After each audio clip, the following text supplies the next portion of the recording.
본문의 말씀으로 진정한 신앙의 부흥이라는 제목으로 사도행전 강의 19번째 말씀을 함께 전하도록 하겠습니다. 오늘 우리 군대 가는 청년도 있고 하니 군대 얘기를 먼저 하나 하고자 합니다. 저도 포항에서 군 생활을 했었는데요. 군 생활을 하는 가운데 전도를 이렇게 해야겠다는 그런 마음의 부담을 많이 느끼고 있었습니다. 그래서 부대원들 중에 누구에게 먼저 복음을 전할까 이렇게 고민을 하다가 우리 중대에서 제일 착한 사람부터 골랐습니다. 그래서 성품도 좋고 사람들에게 이렇게 칭찬받는 제일 제가 보기에는 착한 사람을 골라서 복음을 전했는데 얘 도대체 말을 잘 안 들어요. 여전히 친절하고 여전히 좋은 사람이긴 한데 교회 가자니까 싫어하더라고요. 그러면 이 사람 다음으로 착한 사람이 누굴까 찾아서 또 골랐어요. 그리고는 또 가서 교회 가자고 이렇게 설득을 했습니다마는 또 보기 좋게 거절당했습니다. 그렇게 한 사람 한 사람씩 제가 보기에 착해 보이는 사람, 예수 믿으면 잘 믿을 만한 사람, 그리고 예수 믿으면 하나님께 영광이 될 만한 사람을 저는 제 나름대로 1, 2, 3, 4, 5번을 정해서 열심히 전도를 했습니다마는 그 착한 사람들이 그렇게 말을 안 듣더라고요. 자, 그러던 어느 날 저보다 이제 선임이 고참이 저를 부르더니 아주 불만스러운 표정으로 저한테 이렇게 얘기하는 거예요. 야, 너는 왜 나보고 교회 가자고 안 하냐? 이러는 거예요. 예, 그 고참은요 아주 안 좋은 사람이었어요. 다른 사람들에게 뒤에서 이렇게 욕을 많이 먹는 후임병들을 좀 힘들게 하는 그런 좀 악명이 있는 그런 선임 병사였는데 갑자기 저를 부르더니 왜 다른 사람들은 다 교회 가자고 하면서 나한테는 얘기를 안 하냐고 저에게 12조로 얘기를 하는 거예요. 그래서 제가 말 잘못했다가는 한 대 쥐어 박힐 것 같아가지고 가셔야죠. 안 그래도 제가 얘기하려고 그랬어요. 이러면서 이제 교회를 가자고 제가 얘기를 하고 약속을 잡았습니다. 그런데 주일날 진짜 따라 나온 거예요. 그때부터 교회 생활을 하기 시작했는데 지금 일산에서 잘 믿고 있는 직분자가 되었습니다. 제 판단이 아니더라고요. 제 판단이 그게 하나님의 판단이 아니라는 생각을 했습니다. 우리는 예수를 믿는 사람들 혹은 예수를 잘 믿는 사람들은 비교적 선한 사람이거나 혹은 착한 사람일 거라고 생각을 합니다. 그래서 전도할 때도 선해 보이는 사람, 착해 보이는 사람들에게 먼저 전도를 하죠. 여러분도 아마 전도주일이나 초청주일이 되면 내 친구들 중에 제일 착하고 나하고 친한 사람을 먼저 고르지 않겠습니까? 그러나 이런 생각은 사실은 우리의 잘못된 생각에서 비롯되는 경우가 많습니다. 예수를 믿는 것은 착한 사람도 믿지만 전혀 그렇지 않은 사람들도 믿더라는 것입니다. 얼마든지 예수를 믿고 구원을 받게 되더라는 것입니다. 한편으로 생각하면 그게 공평하지 않게 생각될 때도 있어요.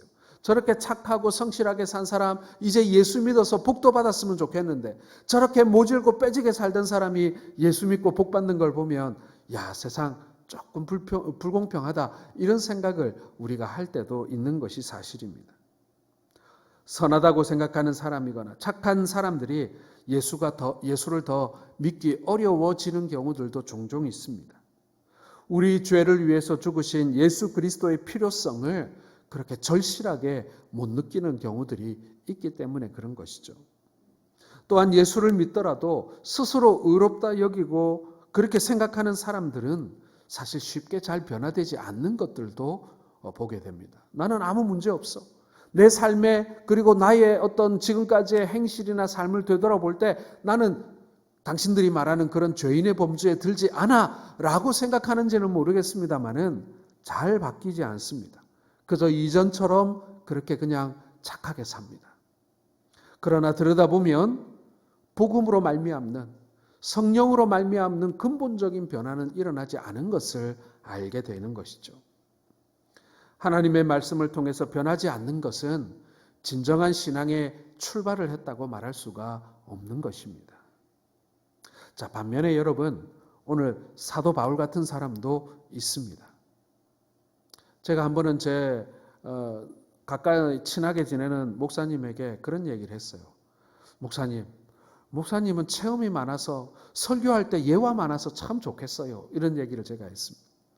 젊은 시절 허랑방탕하게 살다가 하나님한테 몇 번을 두들겨 맞고는 하나님께 돌아온 그런 목사님이거든요. 그래서 그분의 얘기를 듣다 보면 너무 재밌어요. 무슨 조폭 영화 보는 것 같기도 하고 말이죠. 너무 그분 얘기가 재밌는 거예요. 그래가지고 아니 저 설교할 때 저런 예화 들면 얼마나 교인들이 재밌을까 이런 생각이 들더라고요. 그래서 아유 목사님은 예화 많아서 좋겠다고 이렇게 얘기했더니 그 목사님이 저한테 아주 정색을 하고 꾸짖더라고요. 김 목사처럼 지금까지 그냥 무난하게 여기까지 온 게 얼마나 감사한지 모르고 그런 소리 한다고 그런 얘기를 하는 거예요. 물론 이야기거리는 많을지 모르지만 얼마나 많은 세월을 낭비하고 얼마나 많은 사람들에게 고통을 주고 특별히 부모님에게 그렇게 고통을 많이 줬다는 거예요. 그게 뭐 부러운 일이냐고. 하나님이 특별한 은혜를 주셔서 나를 지금 여기에 불러 세워주셨지만 만약에 하나님께서 나를 불쌍히 여기시지 않고 불러주시지 않았으면 나는 정말 세상에 둘도 없는 그런 망나니로 지금 인생을 끝냈을 거라고. 그런 얘기를 하면서 그런 거 부러워하지 말라고 그렇게 얘기하는 걸 들은 적이 있습니다. 사도 바울 같은 사람 여러분, 사울이 바울 되고 이거 막 부러워하는 분들이 많은데 사실은 여러분 그거 너무 부러워하지 않으셔도 괜찮습니다.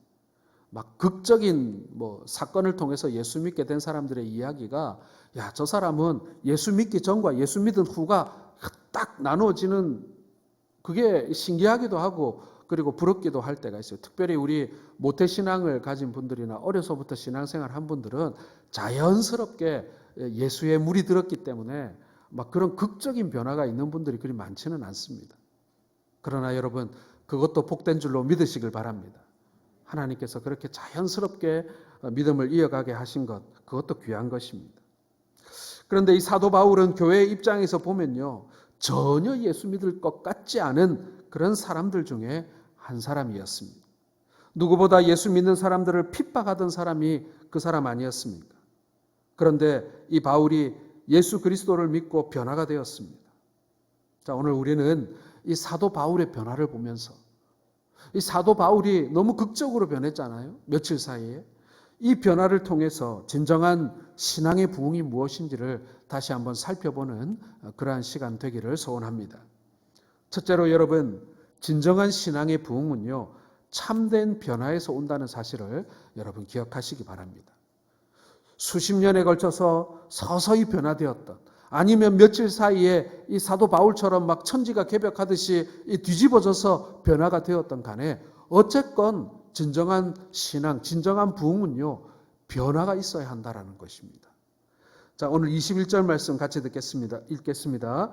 시작. 듣는 사람이 다 놀라 말하되 이 사람이 예루살렘에서 이 이름을 부르는 사람을 멸하려는 자가 아니냐. 여기 온 것도 그들을 결박하여 제 제사장에게 끌고 가고자 함이 아니냐 하더라. 이 말씀은요. 교회를 핍박하던 사울이 변화되자 사람들이 믿지 못해서 놀라는 그런 장면이 나오고 있는 겁니다. 그만큼 이 사울이라는 사람이 악명이 높았고 또 이 사울이 바울되는 그 변화가 믿기 어려운 정말 놀라운 사건이다. 정말 말도 안 된다. 이렇게 사람들이 생각하더라는 것입니다. 진정한 신앙의 부흥은 성령과 말씀 안에서 변화되고 참된 제자가 되고 내적인 변화가 일어나야만 한다라는 것입니다. 그게 10년에 걸쳐서 일어나든 아니면은 3, 4일에 걸쳐서 일어나든 그 변화는 반드시 있어야만 합니다. 완전히 딴 사람이 되어야 한다라는 이야기입니다. 기독교 교회사의 위대한 인물 가운데 한 사람이 어거스틴이라는 사람입니다. 여러분도 잘 아실 겁니다. 이 어거스틴은 젊은 시절에 이 마니교를 믿었어요. 마니교가 저희 아프리카에서 이렇게 건너온 그런 종교인데 이 마니교에 빠져가지고 허랑방탕하게 젊은 시절을 보냅니다. 술을 좋아하고 여자를 좋아해서 젊은 나이에 사생아를 낳기도 했습니다. 그랬던 그가 어머니 모니카의 기도와 당시 암브로스라고 하는 유명한 목사님의 설교를 듣고 이 사람이 완전히 변화되게 되는 것이죠. 어거스틴이 변화되어 살던 어느 날 길을 걷고 있는데 이 젊은 시절 방탕하게 지낼 때 사귀던 이 창녀를 길에서 만나게 된 것입니다. 그녀는 어거스틴을 발견하고 반가운 마음에 인사를 합니다. 그런데 이 어거스틴이 그녀의 이 반가운 인사를 모른 척하고 지나가는 거예요. 그래도 계속 그 여자가 따라가면서 이 어거스틴에게 아는 척합니다. 당신 어거스틴 맞잖아. 왜 날 모른 척해요? 나예요, 나. 그러자 이 어거스틴이 마지못해 그녀에게 아주 유명한 말을 한마디 합니다. 당신이 아는 어거스틴은 어제의 그 어거스틴이 아닙니다. 이렇게 말입니다. 물론 자신의 부끄러운 과거였을 수도 있습니다.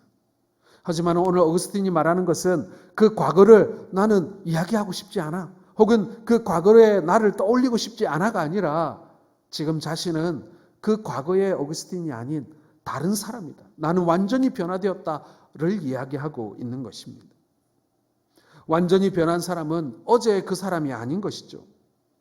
우리가 예수를 믿고 변화되었다고 하면 여전히 변화되었다고 하면서도 여전히 옛 모습이나 옛 습관을 버리지 못한 채 신앙생활을 하는 경우들이 많이 있습니다.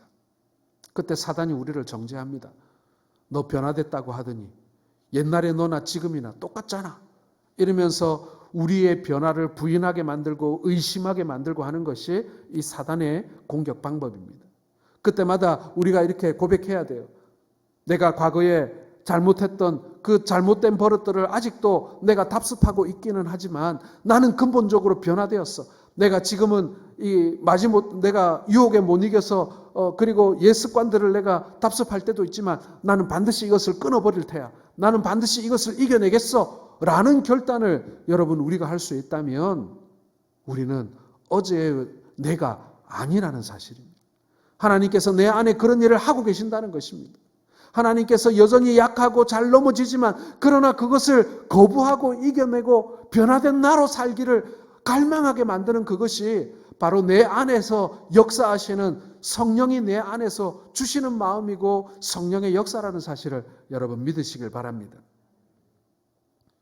여러분 이런 변화에 대한 마음, 이런 변화에 대한 어떤 소원이 있어야 진정한 신앙의 부흥이라고 할 수 있는 것입니다.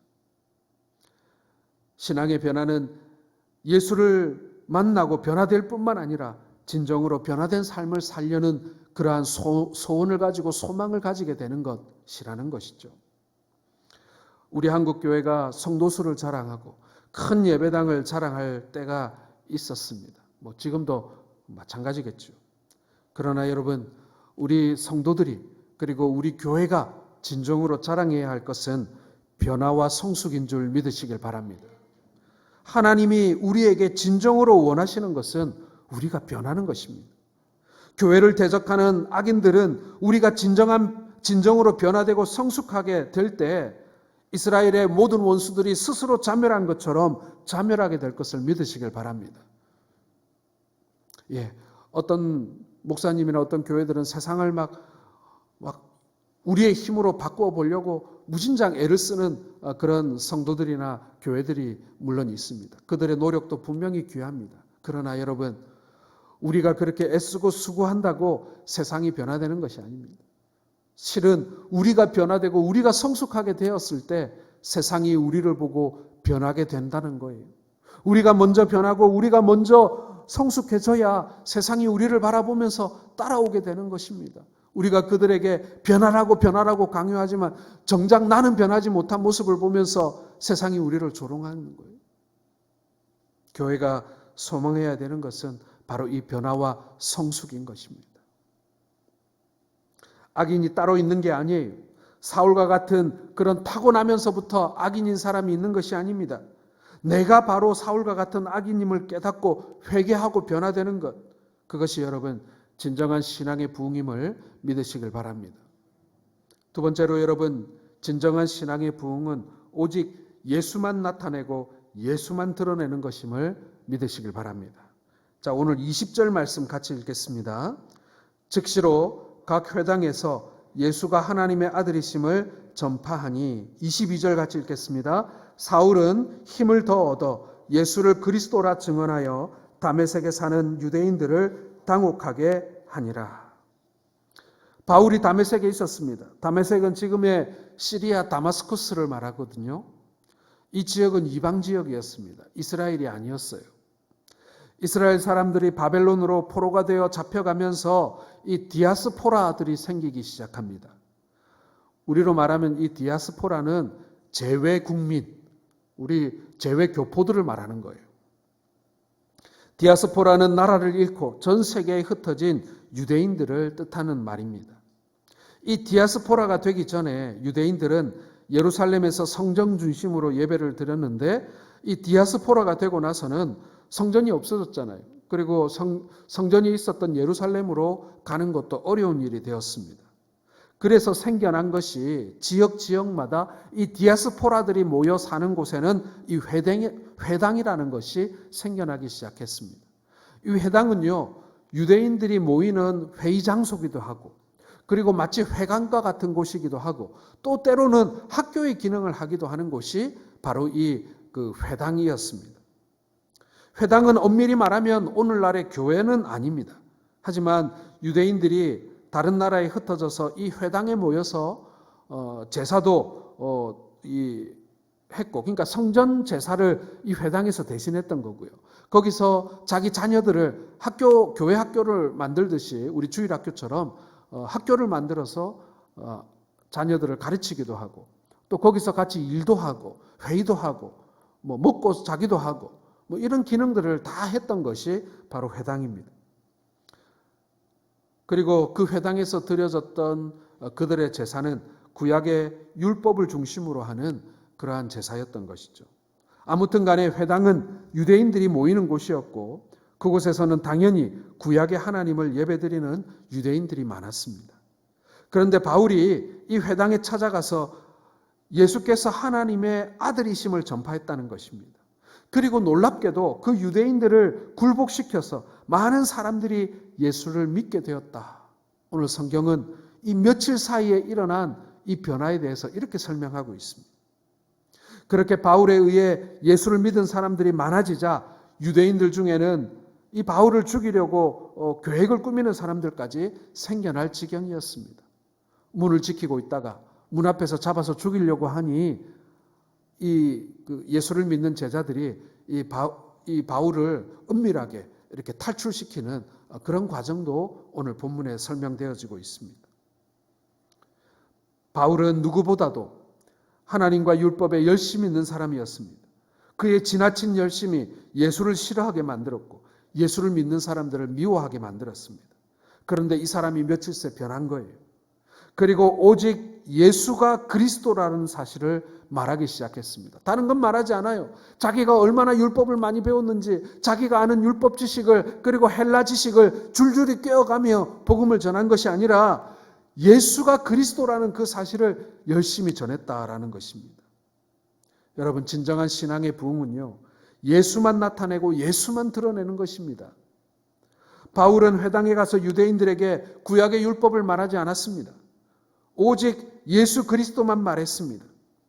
유대인들은 이 바울을 나사렛 이단이라고 생각을 하고 그들을 죽이려고 했지만, 그러나 그것은 전적으로 유대인들이 오해했던 것입니다. 바울이 그랬던 것처럼 성경에서 예수만 나타내고 예수만 드러낸다면 그것이 여러분 진정한 부흥인 줄로 믿으시길 바랍니다. 말씀에서뿐만 아니라 우리의 인격에서도, 우리의 삶에서도 예수가 나타나고 드러나야 한다는 거예요. 예수님의 능력과 권세가 나타나야 이것이 진정한 신앙의 부흥이라는 것입니다. 우리는 때로 전도를 한다고 하면서 우리의 성공과 행복을 전할 때가 많이 있습니다. 내가 지금 얼마나 복 많이 받았는지, 내가 지금 얼마나 행복한지를 말하면서 예수 믿으면 이렇게 우리가 이야기를 할 때가 많이 있다는 거예요. 그러나 여러분, 혹 주객이 바뀌고 있는지는 아는지 한번 생각해 보아야 합니다. 물론 나에게 일어난 일에 대하여 이야기하는 것이 중요합니다. 그러나 그 중심은 분명 예수 그리스도가 되어야 합니다. 내가 누리고 있는 어떤 복과 행복, 그것을 자랑해서는 안 된다는 얘기예요. 어떤 분은 복음을 전할 때 보면 자기 자랑을 하는 건지 복음을 전하는 건지 헷갈릴 때가 있습니다. 우리 복음 전파의 중심은 예수 그리스도여야 합니다.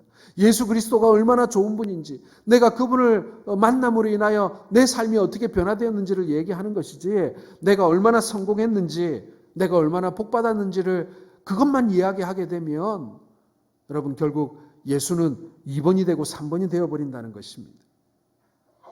그래야 여러분 고난 중에 있는 사람도 전도할 수 있고 가난한 사람도 전도할 수 있고 병든 사람도 전도할 수 있는 것 아니겠어요? 우리가 받은 복과 우리가 얼마나 행복한지만을 이야기한다면 이런 사람들은 복음 못 전하잖아요. 그런데 복음은 그게 아니라는 거예요. 예수를 전하는 것이기 때문에 가난한 사람도 병든 사람도 고난 가운데 있는 사람도 전할 수 있는 것이 복음이라는 것입니다. 여러분, 예수만 전하시는 우리 모든 성도들 되시기를 소원합니다. 세 번째로 여러분, 진정한 신앙의 부흥은요, 다른 성도들과 성령 안에서 진정한 사귐으로 나타나는 것이다라는 것입니다. 오늘 26절과 27절을 같이 한번 읽어보겠습니다. 시작.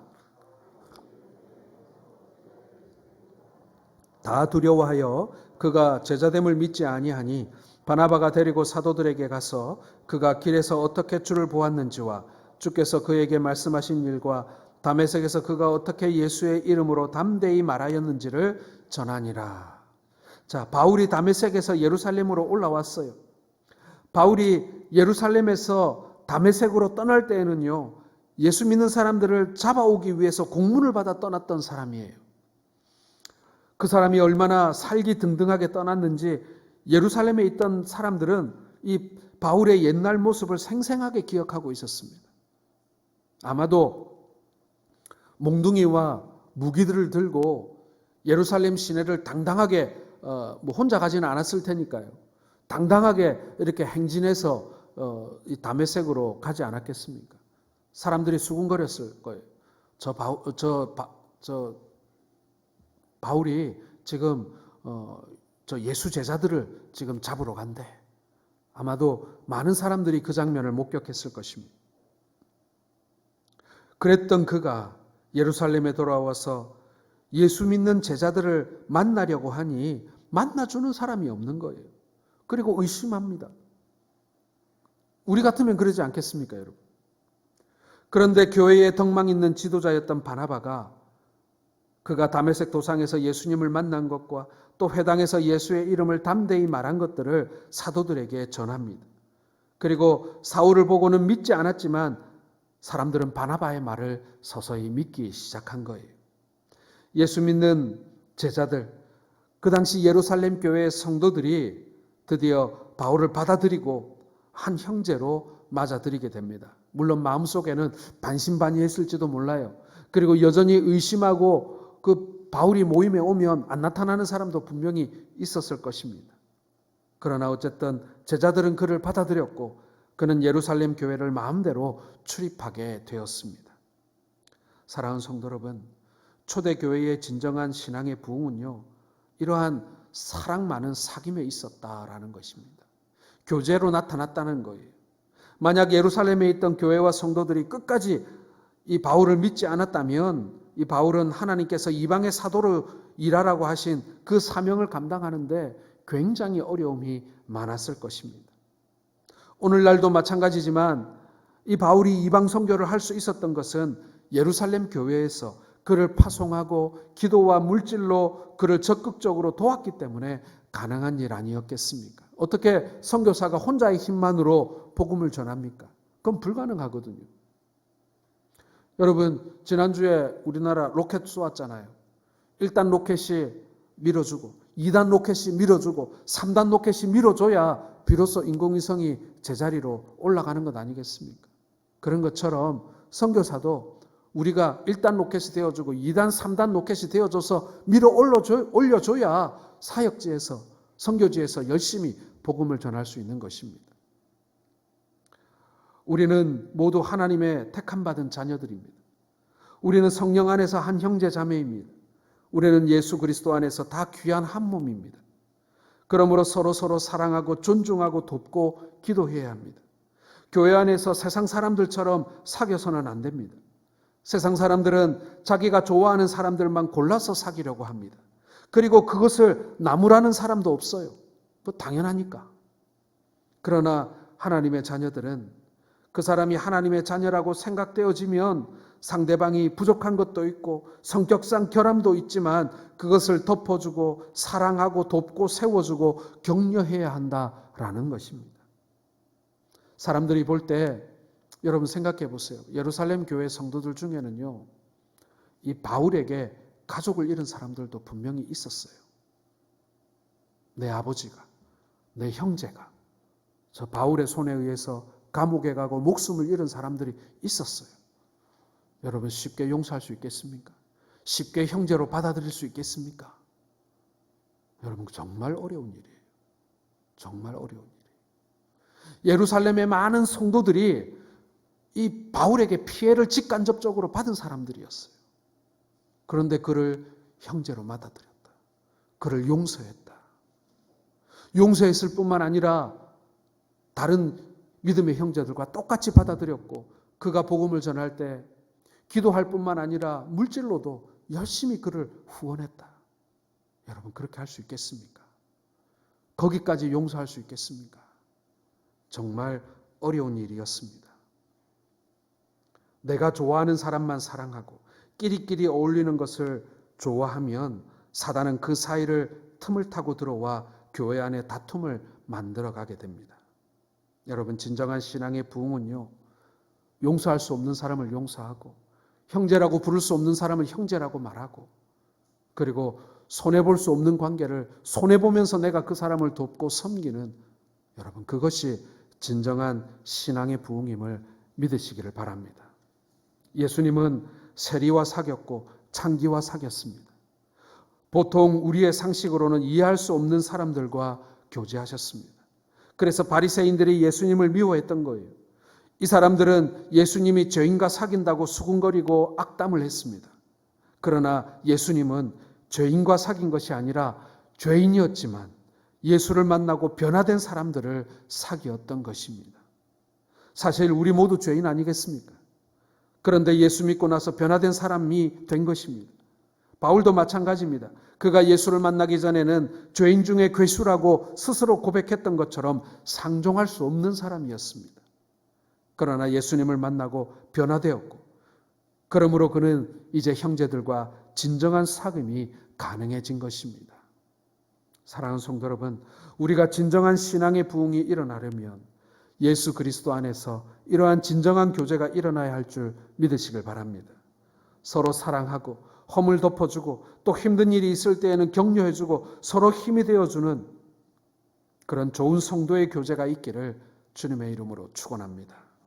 이제 말씀을 정리하며 맺기를 원합니다.